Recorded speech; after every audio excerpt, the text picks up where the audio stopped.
राधे राधे। तो आज 29वां दिन है और हम 11वें स्कंद के 28वें अध्याय पे चर्चा कर रहे हैं।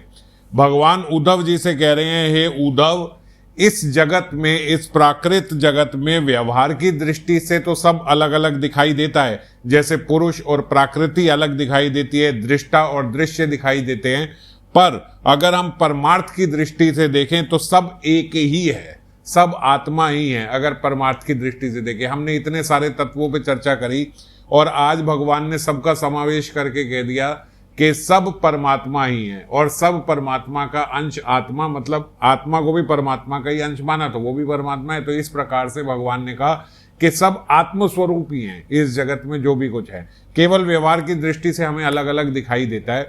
तो इसीलिए जो ज्ञानी पुरुष हैं, आज ज्ञान योग की चर्चा भगवान कर रहे हैं, तो जो ज्ञानी पुरुष है वो किसी के भी शांत स्वभाव को या घोर स्वभाव को या के मूढ़ स्वभाव को ही देख के, किसी के भी स्वभाव को या किसी के कैसे भी कर्मों को देखकर वो ना किसी की स्तुति करता है और ना किसी की निंदा करता है।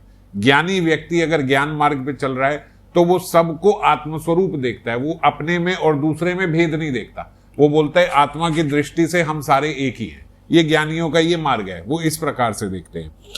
तो जैसे हम लोग भक्ति मार्ग में देखते हैं कि सही भी हो रहा है, गलत भी हो रहा है, ये अच्छा भी कर रहा है, ये बुरा भी कर रहा है, पर जो भी कर रहा है वो भगवान की इच्छा से ही हो रहा है, भगवान की रजा से ही हो रहा है। भगवान ऐसा चाहते हैं तो ऐसा हो रहा है। ये भक्ति मार्ग का एक तरीका है देखने का। और ज्ञान मार्ग का क्या है? वो कहते हैं कि सब आत्मा ही है, सब आत्मा ही, मेरे में और आप में कोई भेद ही नहीं है। वही पंच तत्वों से शरीर बना है और वही आत्मा भगवान का अंश आप और वही आत्मा भगवान का अंश मैं हूं। तो वो ये बोलते हैं कि किसी में कोई भेद ही नहीं है, कोई मूड नहीं है, कोई अच्छा नहीं है, कोई बुरा नहीं है, सब एक बराबर हैं। और जो पुरुष दूसरों के स्वभाव और कर्मों की प्रशंसा करता है या फिर निंदा करता है, किसी की तारीफ कर रहा है, किसी की बुराई कर रहा है, ऐसे जीवों का वो बोलते हैं बड़ी जल्दी ज्ञान मार्ग में पतन हो जाता है।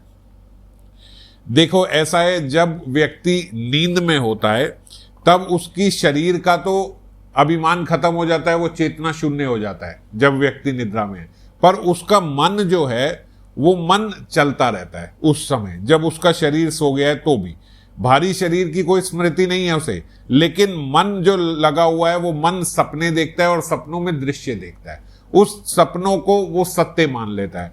उसी प्रकार से बोला गया कि वैसे ही जीव जो है वो अपने आत्म स्वरूप को जब भूल जाता है कि वो आत्मा है, वो इसको जब अपने आत्म स्वरूप को भूल जाता है तो इस जगत में नाना वस्तुओं की दर्शन करता है और उनको एक झूठे स्वप्न की तरह, जैसे कोई स्वप्न में सत्य मान लेता है, ऐसे ही वो इस जगत को सत्य मानने लगता है। फिर जगत के सत्य स्वप्न, कोई किसी को अच्छा, किसी, जैसे अब आपको स्वप्न आया कि स्वप्न में वो बहुत बुरा था, स्वप्न आया स्वप्न में वो बड़ा अच्छा आदमी था, उसने मेरी कार को मारा और उसने फिर कार से मुझे भी निकाल के मारा और इस व्यक्ति ने मुझे आके बचा लिया। तो मैं स्वप्न में किसी को अच्छा बोल रहा हूं, किसी को बुरा बोल रहा हूं, पर जब स्वप्न से जागृत हो गया तब कोई अच्छा नहीं, कोई बुरा नहीं, सब एक जैसे हैं, वो तो स्वप्न था। तो इसी प्रकार से जो ज्ञानी पुरुष हैं वो इस प्रकार देखते हैं कि ये सारा जगत जो है ये स्वप्न ही है, क्योंकि मैं अपने आप को शरीर माने बैठा था, तो जो शरीर के लिए मेरे फेवरेबल था उसको मैंने मित्र मान लिया, जो मेरे शरीर के फेवरेबल नहीं था उसको मैंने अपना दुश्मन मान लिया, पर मैं तो ये शरीर था ही नहीं, तो मैंने किसको दोस्त बोलूं, किसको दुश्मन बोलूं, कोई था ही नहीं। समझ गए? तो इस प्रकार से वो सारे जगत को एक जैसा देखते हैं। उद्धव जी भगवान बता रहे हैं, जब द्वैत नाम की कोई वस्तु है ही नहीं तो उसमें अमुक वस्तु भली है, अमुक वस्तु बुरी है, इस प्रकार का कोई भला है कोई बुरा है, ये प्रश्न उठता ही कहां से है? ये बात ही नहीं हुई, क्योंकि ये सत्य ही नहीं है। समझ गए? तो इसलिए द्वैत नहीं है, मतलब कोई दूसरी वस्तु है ही नहीं। जब द्वैत भाव ही नहीं है, जब कोई दूसरी वस्तु है ही नहीं, तो फिर भला क्या और बुरा क्या, सब एक ही जैसे हैं। हाँ, अवश्य ही व्यवहार की दृष्टि से देखने पर आत्मा इस विश्व से भिन्न है। व्यवहार की दृष्टि से देखें तो आत्मा इससे अलग है, ये प्रकृति है और मैं आत्मा हूं, अलग हूं। पर आत्म दृष्टि से देखें तो और कोई वस्तु है ही नहीं, सब एक जैसे हैं। इसलिए उद्धव जी, जो पुरुष मेरे इन वचनों का रहस्य जान लेता है, ये जो मैंने आपको ज्ञान मार्ग का बताया, वो ना तो कभी किसी की प्रशंसा करता है और ना ही किसी की इस जगत में निंदा करता है। वो इस जगत में समान भाव से विचरता है, सबको एक समान मान के विचरता है। कोई उसका दोस्त नहीं है, कोई उसका दुश्मन नहीं है, कोई उसके फेवरेबल नहीं है, कोई उसके अनफेवरेबल नहीं है, बिल्कुल सबके साथ वो समान भाव से भेजा जाता है। उद्धव जी ने कहा, भगवान मेरा एक प्रश्न है आपसे, आप एक बात बताइए, जब आत्मा दृष्टा है, ये आत्मा दृष्टा है, देह ये दृश्य है, मतलब कि आत्मा चेतना शून्य है, चेतना से भरी हुई है हमेशा से, और शरीर चेतना शून्य है, मतलब आत्मा कॉन्शियस है और ये शरीर जड़ है। आत्मा जागृत है और ये शरीर मरा हुआ है। तो फिर ये इस जगत में मरने का और जीने का एक्सपीरियंस करता कौन है? कौन मर रहा है? ये किसको पता लग रहा है कि मैं मर गया? ये किसको पता लग रहा है कि मैं जी रहा हूं? ये किसको पता लग रहा है? क्योंकि आत्मा हमेशा से जागृत अवस्था में है, वो कभी मरती नहीं, और शरीर हमेशा से मरा हुआ है, वो कभी जागता नहीं। जो ये शरीर है ये डेड मैटर है, ये तो अग्नि पृथ्वी वायु जल आकाश से बना हुआ है, और जो आत्मा है वो हमेशा से जागृत है। तो ये एक्सपीरियंस कौन करता है कि ये मर रहा है, ये जी रहा है? तो भगवान ने बताया, उद्धव जी, संसार का कोई अस्तित्व नहीं है, लेकिन जब तक ये देह, इंद्रियां और प्राणों के साथ आत्मा का संबंध भ्रांति है, मतलब जब तक ये एक फॉल्स ईगो है, ये जो हमने पहले भी इसी स्कंद में, 11वें स्कंद में पहले अध्यायों में भी चर्चा करी थी, तब तक जब तक ये फॉल्स ईगो है, हमारा अहंकार जब तक है कि मैं ये शरीर हूं, तब तक पुरुष इसको सत्य मान बैठता है, तब तक जीव इस सब पूरे स्वप्न को सच मान बैठता है, जब तक वो अपने मन और अहंकार का जो सूक्ष्म शरीर है ना, ये इसके कारण, इस अहंकार के कारण अपने आप को ये शरीर मान बैठा है। तो ये मान्यता जो है, ये मान्यता कि मैं ये शरीर हूं, उसके कारण ये सुख दुख और जीवन मृत्यु की हमें आभास होता है, हमें ऐसा एक्सपीरियंस होता है। जैसे फिर वही उदाहरण देके उन्होंने बताया 13वें श्लोक में, जैसे स्वप्न में कितनी प्रकार की विपत्तियां आती हैं पर वास्तव में वे नहीं हैं, इसी प्रकार सब जब सपना टूट जाता है तब हमें दिखता है कि ऐसा कुछ है ही नहीं। इसी प्रकार से जो लोग विषयों का चिंतन करते रहते हैं, उनके जन्म मृत्यु स्वरूप संसार की निवृत्ति नहीं होती। समझ गए? क्योंकि उनका सपना टूटता ही नहीं है। जब सपना टूटेगा तब तो रियलाइज होगा ना कि ये सब झूठ था। अगर सपना टूटा ही नहीं तो, और सपना है क्या कि हम अपने आप को इस संसार से आइडेंटिफाई करते हैं। इस संसार से और गहरा संबंध हमारा कब होता है? जब हम विषयों के प्रति और आसक्त होते हैं। तो जितना विषयों के प्रति आसक्त होते जाएंगे, उतना ये संसार रूपी स्वप्न जो है ये टूटेगा नहीं। ये और गहरा और गहरा और गहरा और सपने में हम घुसते चले जा रहे हैं। तो जब तक ये सपना टूटेगा नहीं, तब तक ये रियलाइजेशन नहीं होगी कि ये स्वप्न था। स्वप्न के अंदर रहते हुए कभी रियलाइजेशन नहीं होती कि मैं तो सपना देख रहा हूं। स्वप्न के बाहर आके रियलाइजेशन होती है कि ये सब झूठ था। तो जब तक जीव विषयों से जुड़ा हुआ है, तब तक वो कभी ये रियलाइज नहीं कर पाता। और एक बात देखो, मैं आपको बताऊं, जैसे स्वप्न है, स्वप्न में आपने देखा कि बहुत सारे चोर जो हैं या गुंडे बदमाश जो हैं, वो मुझे आके पकड़ के लेके जा रहे हैं। उन्होंने मुझे मेरे परिवार से अलग कर दिया, मुझे खींच के लेके जा रहे हैं। तो मेरे को उस समय बड़ा दुख हो रहा है, बड़ा विषाद हो रहा है, अरे मेरे को मार देंगे, ये करेंगे वो करेंगे। स्वप्न में इतने में कोई सज्जन पुरुष आए, उन्होंने मेरे को उससे बचा लिया और बचा के मुझे लेके जा। तो मैं अचानक से बड़ा प्रसन्न होने लगा। मैंने उसको अपना मित्र माना, आहा इन्होंने आके मुझे बचा लिया। फिर वो दोबारा से गुंडे आए, उन्होंने उसको गोली मार दी, मुझे खींच के। ये सारा दृश्य चलता जा रहा है, कभी अच्छा कभी बुरा, कभी अच्छा कभी बुरा, कभी मेरे फेवरेबल कभी मेरा अनफेवरेबल। लेकिन अब आगे जाके क्या हुआ, वो जो गुंडे बदमाश थे, ये स्वप्न में वो जो गुंडे बदमाश थे, उन्होंने मुझे उठा के कुएं में फेंक दिया। अब जैसे ही कुएं में फेंका तो एकदम से मेरी ऐसी नींद खुल गई। ऐसा ही होता है ना, हम एकदम से गिरे और एकदम से ऐसी नींद खुल गई। तो वो झटका जो था उसने मुझे नींद से उठा दिया। इसी प्रकार का झटका भगवान इस जगत में देते हैं।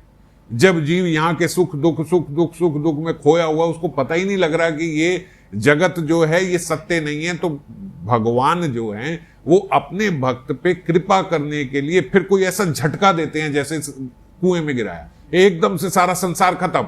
जैसे हमने अवंती ब्राह्मण की कथा सुनी, जैसे हमने पिंगला की कथा सुनी, एकदम से सब खत्म, बिल्कुल सब, बिल्कुल कोई मिल ही नहीं रहा आपको, इस पूरे जगत में कोई है ही नहीं। जब ऐसा होता है तो एकदम से वो जो झटका लगता है, उस झटके से ये मोह निद्रा टूट जाती है कि ये क्या कर रहा हूं मैं किन के लिए पागल हो रहा हूँ, ये इनके लिए, ये जो मेरे बच्चे आज मुझे लात मार रहे हैं जिनके लिए मैं इतना कुछ कर रहा था, ये मेरी पत्नी जो ऐसे मुझे गाली देके छोड़ के चली गई, ये घर परिवार जो आज मुझे देखने को राजी नहीं है, इस पैसे पे अभिमान कर रहा था जो ये मेरा सारा, जब ये सब छूट जाएगा तो एकदम से जैसे कुएं में गिरा दिया, ऐसे व्यक्ति छटपटा के उठता है। तो हम अगर सामान्य रूप से नहीं उठेंगे तो भगवान को वो एक झटका देना पड़ेगा कि छटपटा के एकदम से उठ जाए, और फिर जब उठेगा तो उसकी ये मोह निद्रा खत्म हो जाएगी। तो उद्धव जी अहंकार के कारण ही शोक, हर्ष, भय, क्रोध, लोभ, मोह, स्पृहा और जन्म मृत्यु का एहसास होता है। आप बात समझ गए? ये केवल क्योंकि हमने अहंकार के कारण अपने आप को ये शरीर मान लिया तो हमें शोक हो रहा है, हर्ष हो रहा है। जैसे मैंने अभी स्वप्न में बताया, अलग अलग सारी फीलिंग, कभी भय लग रहा है, कभी किसी पे क्रोध आ रहा है, कभी किसी से मोह हो रहा है, कभी किसी से कम, पर सब मोह निद्रा है, सब स्वप्न में ये सब कुछ हो रहा है। आत्मा ही ये झूठा अभिमान कर बैठता है। कैसे? अपने अहंकार के कारण ये आत्मा के अंदर ये अभिमान आ जाता है कि मैं ये शरीर हूं, और वो उसी को अपना स्वरूप मान लेता है। इसी को जीव बोलते हैं। हम बोलते हैं ना जीव आत्मा। तो आत्मा जब अपने आप को ये मान लेता है तभी उसी को ये जीव बोलते हैं।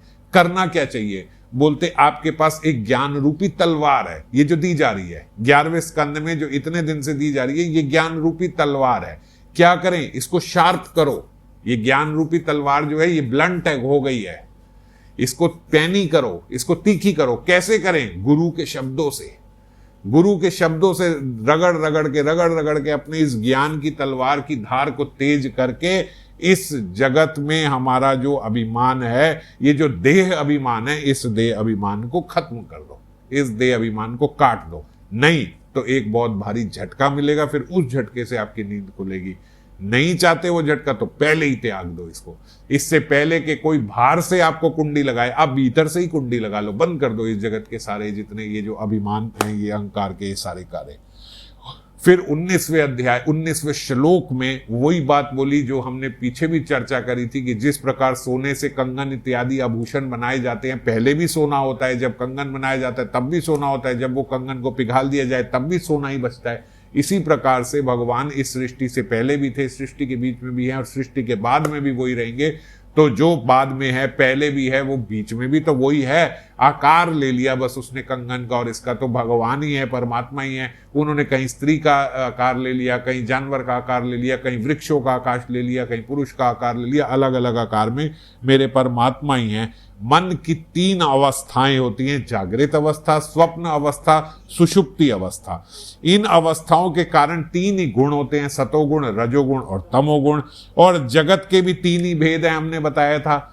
आध्यात्मिक, आदिभूत और आदिदेव, ये 3 प्रकार के होते हैं। यही 3 प्रकार के कलेश भी होते हैं। तो चौथी अवस्था क्या है? बोले चौथी भ्रम की अवस्था है, चौथी समाधि की अवस्था है। जब उसमें व्यक्ति चला जाता है वो समाधि की अवस्था में, तो वो ये जगत की जितनी त्रिविधताएं हैं वो इन सब से ऊपर उठ जाता है। जब वो इन सारे से ट्रांस में, समाधि में चला जाता है, जब इसका स्वप्न टूट जाता है, फिर वो इन सबको ठीक से क्लियरली देख पाता है। और निषेध करने की प्रक्रिया ये है, अगर हम नकारात्मक रूप से देखें निषेध करने की प्रक्रिया, तो जीव ऐसे देखता है कि देखो पृथ्वी का विकार होने से, मतलब पृथ्वी से ये जैसे ये बनी हुई है प्रकृति से ये सारा, तो शरीर आत्मा नहीं है। ये शरीर जो है ये अग्नि, पृथ्वी, जलवायु, आकाश से बनी हुई है, तो ये शरीर तो आत्मा है नहीं। और इंद्रियां और उनके जितने भी अधिष्ठात्र देवता हैं, यहाँ प्राण है, ये वायु है, जल, अग्नि, इन सब में ये जो मन है ये भी आत्मा नहीं है। ये सारी चीजें आत्मा नहीं है। ये बुद्धि, ये चित्त, ये अहंकार, ये प्राकृति, ये कुछ भी आत्मा नहीं है। ये सब के सब दृश्य एवं जड़ है। ये सारी चीजें जड़ हैं। तो इसलिए इन सब में क्या खोना? क्यों शरीर में इतना खोए? क्यों मन की इतना माने? क्यों अहंकार इतना करें? ये सब के सब तो जड़ है, कोई आत्मा थोड़े ना है। ये सारी प्रकृति, ये सारी परिस्थितियां, ये सब जड़ है। तो जब ये जड़ है, ये नकारात्मक स्वरूप है। एक ये है कि द्वैत भाव कुछ है ही नहीं, सब आत्मा ही है। दूसरा ये अगर हम देखें तो हम ये कहें ये सब वैसे ही जड़ है, तो फिर हम इसमें क्यों खोएं? हम क्यों इसमें रमण करें? तो जो व्यक्ति सिद्ध हो गया है, जो व्यक्ति इस बात को समझ गया है, वो इंद्रियों को समाधि में रखे या उसकी इंद्रियां संसार में रहे, कोई भेद नहीं है। जिस व्यक्ति ने ये रियलाइज कर लिया, जिस व्यक्ति को ये ज्ञान हो गया कि इस जगत में कुछ नहीं है, अब वो इस जगत में रहते हुए इस जगत की वस्तुओं का इस्तेमाल भी कर रहा है तो भी उसको कोई फर्क नहीं पड़ता, और वो इस जगत की किसी वस्तु को इस्तेमाल नहीं कर रहा तो भी उसे कोई फर्क नहीं पड़ता। भगवान उदाहरण देके बता रहे हैं 25वें श्लोक में कि जिस प्रकार आकाश में जब सूर्य उदय होता है तो सूर्य उदय के साथ या तो नीचे बादल आ जाएं या वो सारे बादल इधर उधर तितर बितर हो जाएं, इससे सूर्य को कोई फर्क नहीं पड़ता, सूर्य को इससे कोई फर्क नहीं पड़ता। तो इसी प्रकार जब मनुष्य के भीतर ज्ञान का उदय हो जाए तो उसकी इंद्रियां लगी हैं कि नहीं लगी हैं, विचर रही हैं कि नहीं विचर रही हैं, उसको इसका कोई भेद रहता नहीं है। जिस प्रकार एक बीमारी हमें हो जाए और वो बीमारी का ठीक से इलाज नहीं हो तो वो बार बार दोबारा हो जाती है, उसी प्रकार से जो हमारे मन की वासनाएं हैं और जो पिछले जन्मों के हमारे जो संस्कार हैं वो जब तक पूरे तरीके से मिट नहीं जाती हैं तब तक वो बार बार दोबारा आ जाती है। हमने थोड़ी सी प्रैक्टिस करी, थोड़ा सा हमने भजन किया, हम थोड़े से भजन करने के बाद ही सोचते हैं अगर हमारे अंदर 1 महीना 2 महीना कोई विकार नहीं आया तो हम सोचते हैं भाई इससे तो हम अब विमुक्त हो गए, अब मजाक बनाने, अरे इतनी सी बात पे गिर जाता है, अरे मेरे को इन सबसे कोई फर्क नहीं, अरे और तीसरे महीने देखते हैं कि हम फिर गिर जाते हैं। कई लोग ऐसा एक्सपीरियंस करते होंगे कि 2 महीना 3 महीना 4 महीना 6 महीना बड़ा अच्छा भजन चला, 6 महीने बाद फिर इंद्रियां वहीं रमण करने लग गई, या साल 2 साल तो बड़े अच्छे भी थे, साल 2 साल बाद फिर अब उससे भी ज्यादा इंद्रियां संसार में घुस गई। क्यों घुस गई? बोलते जब तक बीमारी ठीक से इलाज ना हो तो वो बीमारी शरीर में दोबारा आ जाती है ना। उसी प्रकार जब तक ठीक से ज्ञान ना हो जाए तब तक बिल्कुल इस जगत में रमण नहीं करना चाहिए, बहुत सावधान साधक को रहना चाहिए, नहीं तो वापस इंद्रियां वहीं पे आके गिरा देंगी। इन ऐसे विघ्नों से, वैसे जो भगवान बोल रहे हैं जो मेरा भक्त है जो ज्ञानी है, ऐसे विघ्नों के आने से उसका मार्ग च्युत हो तो जाता है, वो अपने मार्ग से नीचे गिर तो जाता है, पर पूर्व अभ्यास के कारण जो उसने पहले अभ्यास किया था उसके कारण वो पुनः फिर इस योग अभ्यास में लग जाता है। तो अगर ये प्रोसेस होना तो आइडियली तो ऐसा प्रोसेस भी नहीं होना चाहिए कि हम गिरे क्यों, तो इसीलिए बड़ा सावधान रहना चाहिए अपनी इंद्रियों को लेके और विषयों को लेके कि इस जगत से हम बड़ा सावधान रहे। और उद्धव जी, जीव संस्कार आदि से प्रेरित होकर जन्म से लेकर मृत्यु तक इस जगत में लगा रहता है, कर्म करता रहता है, कभी वो सुखी होता है कभी वो दुखी होता है, परंतु जब वो ठीक रूप से तत्वों का साक्षात्कार कर लेता है, इन सब चीजों को जो अभी भगवान ने बताया, इन सब तत्वों को ठीक से समझ लेता है, तब वो प्रकृति में रहते हुए भी ये हर्ष विषाद आदि विकारों से मुक्त हो जाता है। जब वो ठीक से समझ जाए कि ये संसार जड़ है, मैं आत्मा हूं, ये संसार कभी मुझे सुखी नहीं कर सकता, ये ज्यादा से ज्यादा थोड़ी देर के लिए मेरी इंद्रियों को तुष्ट कर सकता है, ज्यादा से ज्यादा ये मेरे थोड़े से शरीर को खुश कर सकता है, मिथ्या अहंकार के कारण मैं ये सोचूंगा कि मैं सुखी हो गया, पर मेरा इस जगत से कोई लेना देना नहीं है। इस तत्व को जब वो समझ जाता है तो फिर वो इस संसार में ना ही सुखी होता है और ना ही इस संसार से दुखी होता है। Happiness comes from with in, वो तो भीतर से आती है, वो बाहर का विषय नहीं है, वो बाहर से मिल नहीं सकती, मुझे ऐसा लगता है। एक मूर्ख कबूतर को हम कहानी पढ़ते थे ना, एक कौवा आया, उसने वो उसमें देखा कि पानी कैसे पीऊं, तो कौवे ने एक एक पत्थर डाल डाल के वो पानी को ऊपर किया और फिर वो पानी पी लिया। तो हम बड़ी होशियारी दिखाते हैं कि कौवे की, ये कौवे के लिए तो होशियारी है पर मनुष्य के लिए मूर्खता है। हम उससे कौवे से सीखने की कोशिश करते, सीखने की जरूरत नहीं है। एक कौवे के लिए तो ये बड़ी समझदारी रही कि उसने पत्थर डाले, पानी को ऊपर किया और पानी पी लिया, मगर उसके पत्थर डालने से पानी बढ़ा नहीं, पानी का केवल लेवल ऊपर आ गया, पानी बढ़ा नहीं।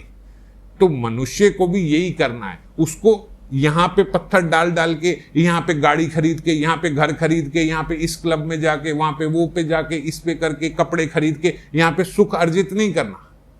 वो सुख तो आपके भीतर ही था जिसको आपने पत्थर डाल के थोड़ा सा ले लिया, अब वो और खत्म हो गया, समझ गए। बल्कि किससे भरना है, एक समझदार व्यक्ति तो होगा, वो ग्लास में अगर इतना पानी है तो उसमें और पानी डालेगा, पानी से भरेगा फिर पानी पिएगा। तो डिपेंड ये करता है कि आप भर किससे रहे हो।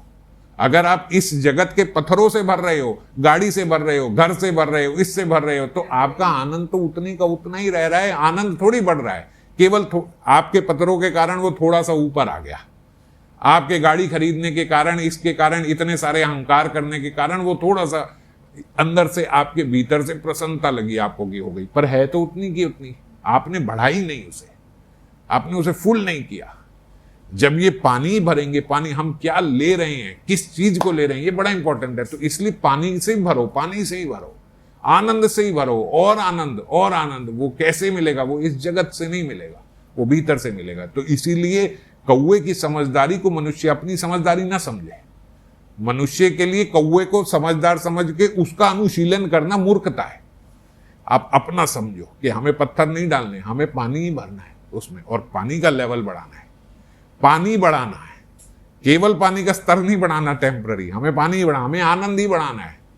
केवल वो क्षणिक आनंद लेके उससे प्रसन्न नहीं होना। जो सिद्ध व्यक्ति होता है, जो ये तत्वों को ठीक से समझ गया है, ये भगवान 31वें श्लोक में बता रहे हैं इसमें, जो अपने स्वरूप में स्थित हो गया है, वो इस बात का भी पता नहीं रहता उसे कि ये मेरा शरीर खड़ा है कि बैठा है, ये शरीर चल रहा है कि सो रहा है, वो मल मूत्र त्याग रहा है, वो भोजन कर रहा है, या कोई भी स्वाभाविक कर्म कर रहा है, उसे पता ही नहीं लगता।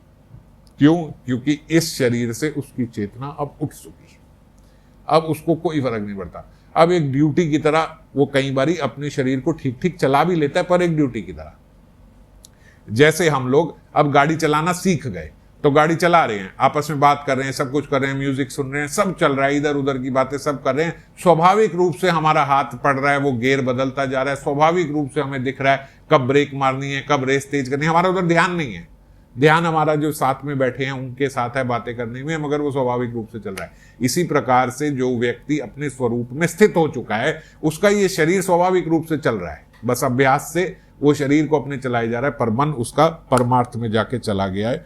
जैसे सूर्य उदय होकर मनुष्य के नेत्रों को सामने से देखने का अवसर देता है, अंधकार का पर्दा हटा देता है। आप इस बात को समझो, जब सूर्य उदय हुआ तो अंधकार हट गया, अब मुझे सामने की वस्तु नजर आने लगी। अब सामने की वस्तु कोई सूर्य लेके थोड़े ना आ गया, वो तो पहले भी थी।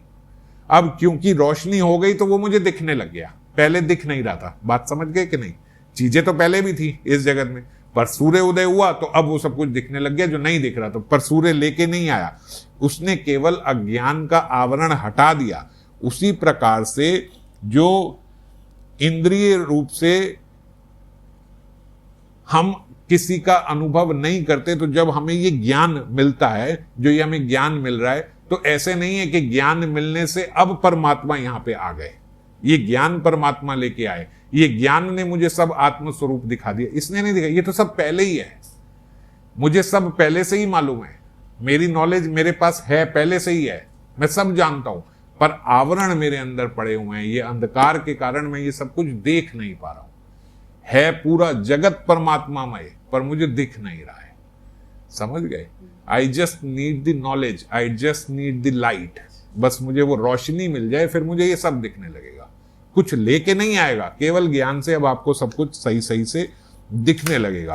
तो ये ज्ञान का प्रकाश जब मेरे चक्षुओं में आ जाएगा, जब मुझे मिल जाएगा, तब मुझे ये सारा जगत ठीक से दिखाई देने लगेगा।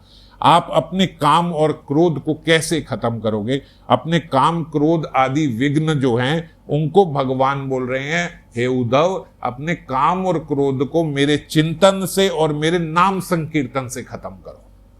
ये जो आपके भीतर हमें लगता है कि मेरे भीतर बहुत कामनाएं आ रही हैं, मेरे भीतर आजकल पता नहीं क्यों ऐसा हो रहा है कि बहुत गुस्सा आ रहा है, इस प्रकार की हम बातें सोचते हैं ना, और हम पूछते भी हैं कि पता नहीं प्रभु जी क्या हो रहा है, आजकल बहुत गुस्सा आ रहा है, पता नहीं मेरे अंदर प्रभु जी बहुत गुस्सा है, पता नहीं प्रभु जी मेरे अंदर तो बड़ी इच्छाएं हैं। तो भगवान बोल रहे हैं, इनको अगर आपने खत्म करना है, 40वें श्लोक में भगवान ने बताया, तो आपको मेरा चिंतन करना होगा और नाम संकीर्तन करना होगा। और यदि आपके अंदर बड़ा दंभ है, यदि आपके अंदर बड़ा मद है, तो उसको महापुरुषों की सेवा द्वारा दूर करना होगा। हमारे अंदर अगर बड़ा अहंकार है, बड़ा मद है कि मैं ऐसा हूं वैसा हूं वैसा हूं, तो दीन भाव से जाके सेवा करो, महापुरुषों की सेवा करो और दैन्यता से सेवा करो। तो उस प्रकार उससे आपका ये जो दंभ है ये खत्म होगा। और कोई कोई जो मानसवी योगी हैं वो क्या करते हैं, अपने शरीर को युवा अवस्था में ही रहे इसके लिए योगाभ्यास करते हैं, वो इसके लिए ध्यान करते हैं ताकि मुझे अष्ट सिद्धियां मिल जाएं और मैं अपने शरीर को हमेशा युवा अवस्था में रख सकूं। ये भी एक बड़ी बीमारी है ना, हम बहुत डरते हैं बूढ़े होने से, वृद्ध होने से, हम चाहते हैं हम हमेशा युवा अवस्था में रहें। तो बोलते हैं कई बार व्यक्ति साधना तो शुरू करता है पर ध्यान आदि में सिद्धियों में आके फंस जाता है और वो सोचता है कि अब जो ये मुझे सिद्धियां हासिल हो गई हैं इसके कारण मैं अपने आप को हमेशा युवा अवस्था में रख सकूं। पर उद्धव, बुद्धिमान पुरुष ऐसे विचार का समर्थन नहीं करते। वो जानते हैं कि ये शरीर, इससे क्या होगा। जिस प्रकार वृक्ष में जितना भी वो फल अच्छा हो, एक टाइम के बाद आप उसे भले ना तोड़ो पर एक समय के बाद तो वो फल खुद ही गिर जाएगा वृक्ष से। तो ऐसे ही जितनी आयु है, आयु तो उतनी रहेगी। आप जितना मर्जी इसे जवान रखने की कोशिश करो। लोग योग सिद्धि से रखने की कोशिश करते हैं, हमारे जैसे मूर्ख बाल काले करके, ये करके, वो करके, स्किन टोनिंग करके और ब्यूटी पार्लर जाके और न जाने क्या क्या महाराज करके अपने आप को युवा अवस्था में रखने की कोशिश करते हैं। पर क्या लाभ है? एक समय पे जब मरना है तब तो मर ही जाना है, उसको तो आप बचा नहीं सकते, मृत्यु को तो टाल नहीं सकते। तो इसलिए ये सब करने का क्या लाभ? बुद्धिमान व्यक्ति ऐसे नहीं करता। योग साधना करते रहने पर शरीर वैसे ही सुदृढ़ हो जाता है। जो व्यक्ति भजन करता है उसका वैसे ही सुदृढ़ हो जाता है शरीर। लेकिन जो बुद्धिमान पुरुष हैं तब भी वो साधना छोड़कर इसमें संतोष नहीं कर लेते। जैसे अगर थोड़ी थोड़ी हमें कुछ अचीवमेंट्स मिली, भगवान की रेसिप्रोकेशन हमारे साथ हुई तो हम बड़ा खुश हो जाएं कि बस अरे ठाकुर जी हमारे साथ अब रेसिप्रोकेट करें। नहीं, इसी में तृप्त नहीं हो जाना। यही कोई फल नहीं है आपकी साधना का, ये तो अनुषांगिक है। ठाकुर जी कर रहे हैं, कृपाबद्ध हो, हम बड़ा प्रणाम करें, ठाकुर जी को शुक्रिया करें, लेकिन ये हम वो साथ में बिल्कुल भगवान से प्रार्थना करें कि हे मेरे ठाकुर जी, जो मैंने साधना करी ये उसका फल नहीं है। फल ये है कि मुझे आपकी सेवा चाहिए। फल ये है कि आपके समक्ष आके आपकी और किशोरी जी की सेवा करनी है। ये तो आपका वात्सल्य है जो आप ये दे रहे हो, बड़ी कृपा सर आंखों पर ये मेरा अंतिम परिणाम नहीं है। अंतिम परिणाम आपके चरणों में आके ही होगा। इस प्रकार से साधना करनी चाहिए। हे उद्धव, जो साधक मेरा आश्रय लेकर मेरे द्वारा कही गई इस योग साधना में संलग्न रहते हैं, उन्हें कोई भी बाधा विघ्न डिगा नहीं सकती। ये भगवान प्रॉमिस कर रहे हैं। 44वां श्लोक आखिरी श्लोक है इस अध्याय का। इसमें भगवान प्रॉमिस कर रहे हैं कि इस प्रकार से अगर कोई मेरी योग साधना करता है तो कोई भी विपदा उसको आके गिरा नहीं सकती। और कितनी भी सारी कामनाएं आए, वो सारी कामनाएं उसके भीतर सारी कामनाएं नष्ट हो जाएंगी और वो सदा सदा के लिए प्रसन्नचित रह के साधना करेगा। तो इस प्रकार से इस जगत को हमें देखना चाहिए कि ये जड़ है और मैं आत्मा हूं। और दूसरी दृष्टि ये है कि सब के सब आत्मा परमात्मा स्वरूप ही है। मतलब द्वैत भाव नहीं, सब एक ही हैं, सब एक जैसे ही हैं। ज्ञानियों का ये स्वरूप है देखने का, और इस स्वरूप से देखने से भगवान बोल रहे हैं वो व्यक्ति कभी गिर नहीं सकता, उसे कोई रोग खत्म नहीं कर सकता। जय राधे।